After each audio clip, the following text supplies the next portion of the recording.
महंगाई और बिजली के बिल जिससे सब परेशान हैं और बिजली के बिल जो कि ज़ाहिर है उसमें इजाफा हुआ और अब मज़ीद इजाफा होता चला जा रहा है।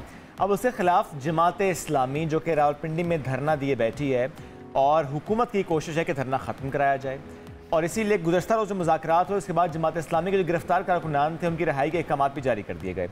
मुज़ाकरात का दूसरा दौर आज होना है जिसमें दीगर उमूर पर बातचीत होनी है। जमात इस्लामी 4 रोज़ से लख्त बाग में धरना दिए बैठी है और इसने हुकूमत के सामने मुतालबात रखे हैं और मुतालबात में हुकूमत से जो कहा गया है कि 500 यूनिट बिजली इस्तेमाल करने वालों को 50% रियायत दी जाए, पेट्रोलियम लेवी ख़त्म की जाए, कीमतों में हालिया इजाफा फ़ौरन वापस लिया जाए, अशियाए ज़रूरिया की कीमतों में 20% कमी लाई जाए और स्टेशनरी आइटम्स पर लगाए गए टैक्सेस फौरी ख़त्म किए जाएँ। यानी अवाम की बात हो रही है, अवाम के मसाइल को लेकर जमात इस्लामी इस वक्त खड़ी है। तो जमात इस्लामी के सेक्रेटरी जनरल अमीरुल अजीम साहब आज हमारे साथ मौजूद हैं, उनसे हम बात करेंगे। सर बहुत शुक्रिया, आपने वक्त दिया। इस वक्त ज़रा धरना जारी है, हम अपने नुमाइंदे से कह रहे थे, उन्होंने कहा कि ज़रा बारिश की वजह से थोड़ा सा मुश्किलात का सामना भी करना पड़ रहा है इस धरने को। थोड़ा सा जानना चाहते हैं सर कि जो मुतालबात आप लोगों ने रखे, ज़रा दूसरा दौर तो आज होना है, लेकिन क्या कोई राब्ता ऐसा है जिसमें मालूम हो सका हो कि अच्छा हुकूमत ने क्या सोचा है आपके मुतालबात को लेकर, कोई ऐसी चीज़ जो आप तक पहुंची हो कि अच्छा आप जब मुज़ाकरात आगे बढ़ेंगे तो कुछ चीज़ें हैं जिसमें शायद वाकई हुकूमत आपकी बात मान ले या कि नहीं? देखिए, कल की जो हमारी पहली नशिस्त थी जिसमें उन्होंने हमारे सारे मुतालबात से पूरी तरह से इत्तफाक किया। अच्छा। और उनमें से कुछ लोग ऐसे भी थे जिन्होंने कहा कि हम खुद भी मुतासिर हो रहे हैं, हमारे पास बिजली का बिल इतना ज़्यादा आ रहा है, लेकिन उन्होंने साथ ही एक लेम एक्सक्यूज़ किया कि हमारे पास फिस्कल स्पेस नहीं है, हम कुछ कर नहीं सकते, हम एक टेक्निकल कमेटी बना रहे हैं और हम कुछ कोशिश करेंगे। लेकिन हमने बहुत वाज़ेह किया कि हम कोई खैरात मांगने नहीं आए कि आप ये कहें कि जी इतने यूनिट इस्तेमाल करने वालों को ये रेट दे देंगे।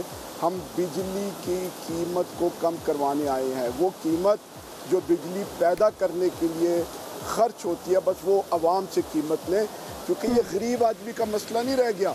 गरीब आदमी का मसला तो बहुत अरसे से था, वो बेचारा मोमबत्ती से गुजारा कर रहा था, वो हवाले पंखे से गुजारा कर रहा था। अब तो मिडिल क्लास में पिस गया, मिडिल क्लास से निकल के अब इंडस्ट्री बंद हो रही है। आप अगर ये कहेंगे कि ये 50 यूनिट वालों का मसला है, मैं इससे टोटली डिसएग्री करता हूँ। मैं समझता हूँ कि ये कौम का मसला है, ये इंडस्ट्री का मसला है। आप पाकिस्तान को कंज्यूमर सोसाइटी बना चुके हैं, यहाँ अब आपके तस्मे भी नहीं बन सकते। यहाँ लोगों ने घरों में छोटे छोटे मोल्डिंग मशीनें लगाई हुई थी, वो छोटे छोटे काम कर रहे थे, प्लास्टिक की चीज़ें तैयार कर रहे थे, गुब्बारे बनाकर बेच रहे थे, खिलौने बनाकर बेच रहे थे। अब वो ये अफोर्ड नहीं कर सकते, आपने रिस्क के दरवाजे बंद कर दिए, बेरोज़गारी फैला दी। इसलिए मैं ये समझता हूँ कि ये जो खैरात बनाकर आपने कहना कि कम स्लैब वाले लोगों के साथ हम ये सलूक कर सकते हैं, नहीं, ये पूरी कौम का मसला है, ये मुल्क का मसला है। आप बिजली की कीमत जितनी उसके ऊपर प्रोडक्शन हो रही है वो लें, कैपेसिटी सरचार्ज, टीवी की फीस, हर तरह के टैक्सेस ख़त्म करके। अच्छा सर, ऐसे में जिस तरह आपने खुद भी बताया कि हुकूमत यही कह रही है कि उनके पास मार्जिन नहीं है, लेकिन फिर भी टेक्निकल टीम बनाई जाएगी और फिर देखा जाएगा कि क्या क्या चीज़ें हो सकती हैं।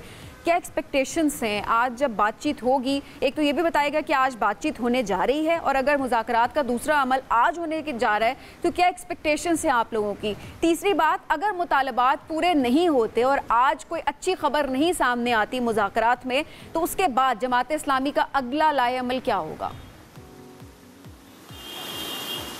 देखिए, पहली बात जो आपने पूछी है कि उनके पास फिजिकल स्पेस नहीं है, ये सिर्फ नीयत का मसला, स्पेस तो बहुत ज़्यादा है।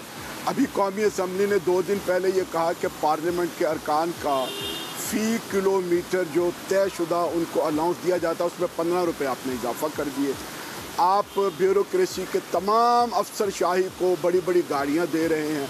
सदर पाकिस्तान ने अपने कसरे सदर का जो सालाना बजट है वो डबल कर दिया है, वो आपके एजुकेशन बजट से ऊपर चला गया हुआ है। रोज़ अल्ले तल्ले आ रहे हैं, ये स्पेस नहीं है, ये कहाँ की स्पेस है?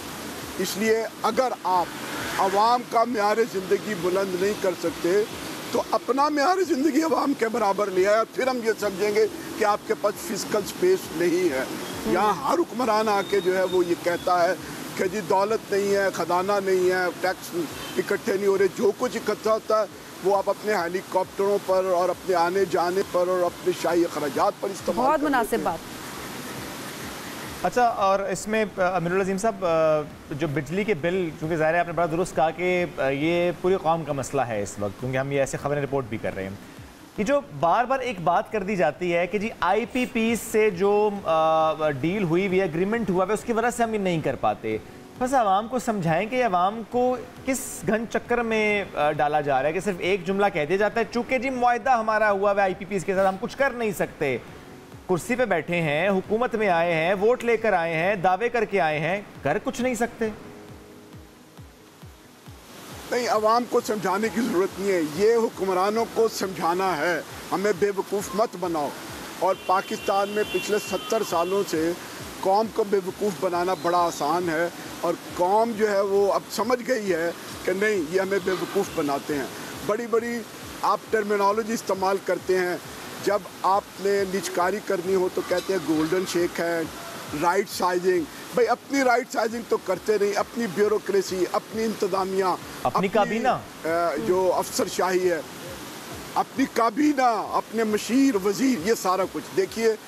अब मैं अर्ज़ करता हूँ कि ये जो हमें डराया जाता है कि हमारे मुआहदे हैं, उस मुआहदे में जो कैपेसिटी सरचार्ज है वो क्या है? वो ये है कि जिस प्लांट की जितनी कैपेसिटी होगी हम उनसे उतने पैसे देंगे, चाहे बिजली ख़रीदे या ना ख़रीदे। मैं कहता हूँ कि आप फॉरेंसिक ऑडिट करवाइए इन तमाम प्लांट को जो कैपेसिटी सरचार्ज के नाम पर आपने पैसे दे दिए हुए हैं। इनकी कैपेसिटी सरचार्ज अब नहीं दे सकते, इनसे वापस लें। इसलिए कि अगर इनके पास वो कैपेसिटी नहीं और नहीं है, हर साल डेप्रिसिएशन होती है इन प्लांट की, इन्होंने मज़ीद कोई इन्वेस्टमेंट नहीं की।